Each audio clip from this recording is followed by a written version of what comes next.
a Predator movie directed by Lethal Weapon's Shane Black, written by himself and Fred Dekker, the director of The Monster Squad. This sounded like the recipe for an awesome sci-fi action horror film. But what Black delivered was one of the least popular films in the Predator franchise, with a third act that was completely different from what was originally written, and a variety of bad ideas being filmed as potential endings. Critics were left unimpressed, fans were left disappointed, and now we're going to dig in to what happened to the Predator.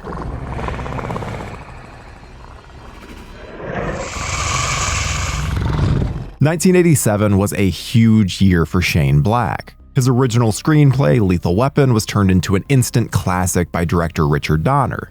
His friend, director Fred Dekker, brought their script for the creature feature The Monster Squad to the big screen, creating a film that is now considered to be a cult classic. And he was cast alongside the likes of Arnold Schwarzenegger, Carl Weathers, and other iconic tough guys in Predator. Director John McTiernan and the producers hoped that Black would do some on-set revisions to the script by Jim and John Thomas. And while he did come up with some of the jokes that his character tells, he didn't do any substantial rewrites. And the script didn't need it. Predator was another instant classic. As the years went by, Black would write the likes of The Last Boy Scout, Last Action Hero, and The Long Kiss Goodnight. He made his directing debut with Kiss Kiss Bang Bang in 2005, which paved the way for him to direct Iron Man in 2013. And just 1 year after Iron Man 3 made $1 billion at the box office, it was announced that Black was going back to his roots. He would be directing the next sequel in the Predator franchise, a film simply called The Predator. And he was writing the script with his Monster Squad co-writer Fred Dekker. It took a few years for the project to get into production, with Black and Dekker working on a Western TV movie called Edge first. Then Black made the action movie The Nice Guys. But eventually the Predator started filming in early 2017. And while things seemed to go smoothly at first, there was definitely trouble ahead. The original Predator established that the title aliens visit Earth quite regularly, going to hot locations to hunt humans. They have a code of honor, as they will only kill someone who is armed. Then they rip out spines and skulls to collect as trophies. But the filmmakers didn't want to make another simple, straightforward hunting humans movie. As Black told Empire, their approach was to eventize the Predator again, make it more mysterious. The Predator has been so overdone, every couple of years there's a knockoff churned out, very low budget with a guaranteed return. With this film, they aim to achieve the same sense of wonderment and newness that Close Encounters of the Third Kind had when that came out. The first actor to sign on was Benicio del Toro, who would be playing U.S. Army Ranger sniper Quinn McKenna, but Del Toro soon had to drop out due to scheduling issues, and was replaced by Boyd Holbrook. Olivia Munn, Jacob Tremblay, Keegan-Michael Key, Tom Jane, and Alfie Allen rounded out the cast. Jake Busey even shows up as the son of the character his father Gary Busey played in Predator 2. Black had hoped to get Arnold Schwarzenegger to cameo at the end of the film as his Predator character Dutch Schaefer, but Arnie just wasn't interested. As he told Yahoo, "They asked me and I read it and I didn't like it, whatever they offered, so I'm not going to do that." The same thing had happened when the makers of the film Predators had tried to get Arnie to show up as Dutch there. He doesn't want to show up as a cameo in a Predator movie. He wants to be given a more substantial role, so that idea was off the table. Black and Dekker wrote a story that a studio executive described as unexpected and utterly fresh. It begins with a Predator ship crash landing on Earth. Quinn McKenna encounters the alien while on a mission and ends up stealing the alien's gear, shipping its helmet and wrist gauntlet back to the States, right before he's captured by Traeger, who's working on Project Stargazer, which has been tracking Predator activity for years. That incapacitated Predator is then taken to the Stargazer headquarters, where they examine the creature, but things don't go well. The Predator regains consciousness and kills a bunch of people and escapes the base. It's probably the only good scene in the movie. Meanwhile, Traeger has made sure that McKenna is deemed crazy for even talking about aliens. He ends up in a bus containing a group of combat veterans with PTSD. They're called the Loonies. And as the Predator escapes from Stargazer, the Loonies get caught up in the action. Yo, what the fuck is that? Also caught up in the situation is McKenna's son Rory, played by Tremblay, who has received the Predator gear. He's deciphered the alien language and learned how to work the wrist gauntlet, and goes trick-or-treating wearing the Predator's helmet? Ha. They all go on the run with Traeger's team, the Predator, and Predator hounds on their trail. And here's where things really start to get weird. The film tells us that predators don't just collect spines and skulls.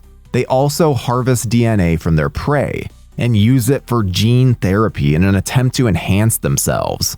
We see the result when a hulking beast called the Upgrade Predator shows up and kills the other predator. A CGI creation, the Upgrade is 11 feet tall with bulletproof skin and tech implants. The other predator, the Fugitive, got on its bad side by stealing cargo. And the cargo in this film is very different from what Black & Decker originally envisioned. See, after poor test screenings, the studio ordered that the entire third act of the film had to be reworked. As written and filmed, the original ending was an action set piece that took place during the day and saw a bunch of monstrous creatures, predator hybrids, being released from the crashed ship. The Loonies are picked up by General Woodhurst, played by Edward James Olmos, and taken to a military base that sets up to research the Predator's visitations and a potential upcoming invasion. 2 defector Predators are working at the base as consultants, and they join the Loonies in the fight against the hybrids and the Upgrade Predator. Photos taken during filming of this sequence even made their way online during production, but the hybrids, the friendly Predators, and General Woodhurst were all cut from the film entirely. Reshoots moved the action to nighttime, so Black suggested that the studio should release both versions of the film on home video, called the original Predator AM and the reshot version Predator PM. But the studio didn't go for that idea because they didn't want to pay to finish the hybrid special effects. So all we get to see are the reshoots. This is where the Upgrade Predator hunts characters in the dark woods and reveals that it is intensely interested in Rory, because it sees his autism as an advancement in human evolution. Of course, things don't work out for Upgrade, and the survivors get to find out what the Fugitive's stolen cargo was.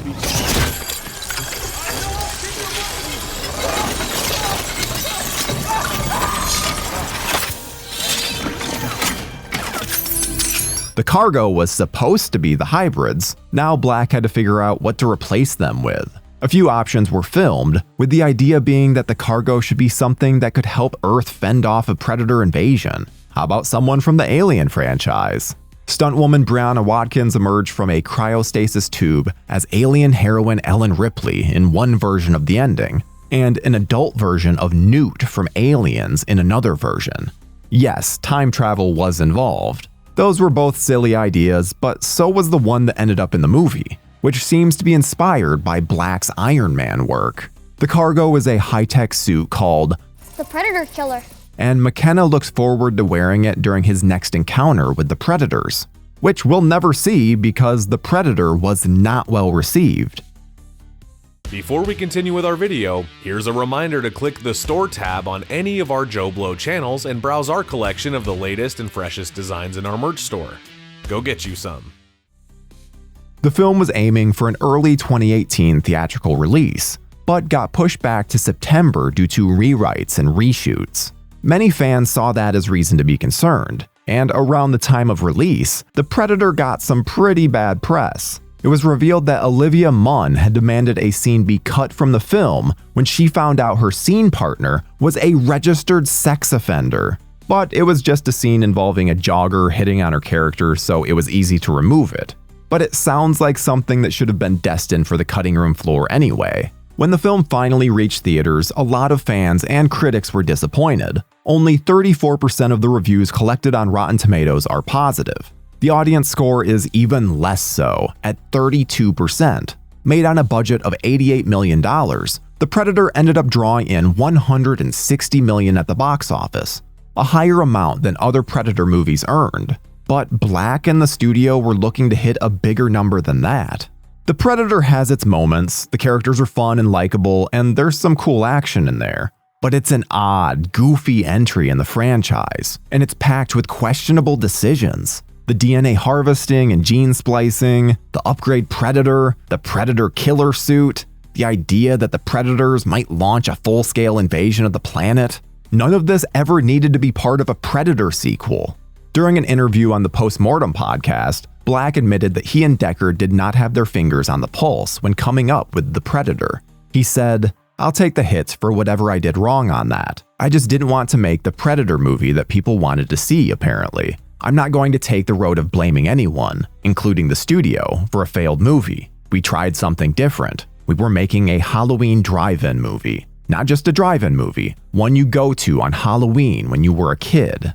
The Predator had such a rock-solid fan base of people expecting that sort of solemn and almost reverential approach to this myth. The mythic quality of the Predator is what people seem to respond to. So chalk it up as we tried something, and in some people's eyes, we made the wrong movie. We filmed the wrong script for what they would have preferred. I'm okay with that, and own any and all mistakes made on the film. Things may not have gone well with the Predator, but the franchise would continue and quickly went back to the basics. The next installment, Prey, returned to the simple hunting humans and making trophies scenario, which, as it turns out, is exactly what the audience was waiting to see. And that is what happened to Shane Black's The Predator.